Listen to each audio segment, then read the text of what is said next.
what would be your advice to our students, Kyle, who want to break in to media and journalism and then want to advance and achieve some things as you've been able to do? Absolute key is internships and getting in early. I didn't necessarily need an internship because I started at an ag radio station when I was 15, and when I turned 16 and I was legal to work, they gave me all my back pay. I mean, the key is just to get your foot in the door. Just prove that you can do it. We've hired a ton of former interns at 9 News for all kinds of things, and it's just people that we knew could do. Because at the bottom line, I mean, you don't need a license to practice journalism. And I know somebody in the room is going to be like, you should. Trust me, you don't want that system.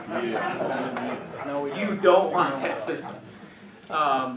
So the idea is just get in, prove that you can do it, and you can get hired. And that's what I did. So I started working in ag radio when I was 15. I started just kind of working behind the scenes there. Buddy of mine and I used to sit up in the bleachers at our small town high school, and we would pretend to do calls of the basketball games onto a tape recorder just to practice. And then one day the guy who did that for the local radio station resigned. And I just went to the boss and I said, how about giving me a shot? And he said, you're 15. And I'm like, it's radio. Like, they can't see me.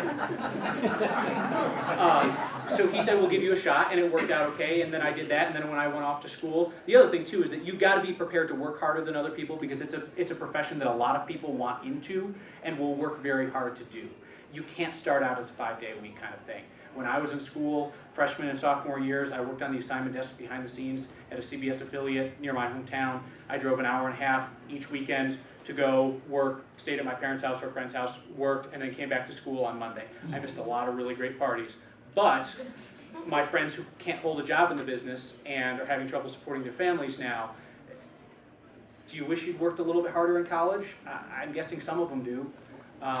And then my senior year of college, I went down to part-time student status to finish up, and I worked 5 days a week, and I took classes 2 days a week. So I had a 7-day week. Do it while you have the energy to do it, because the energy will fade fast. I'm 29, and I don't think I have the energy to do it. So do the 7-day-a-week thing while you can, and push it to get you ahead of other people. But again, it's a glamour profession, which is one of the reasons why it's so screwed up.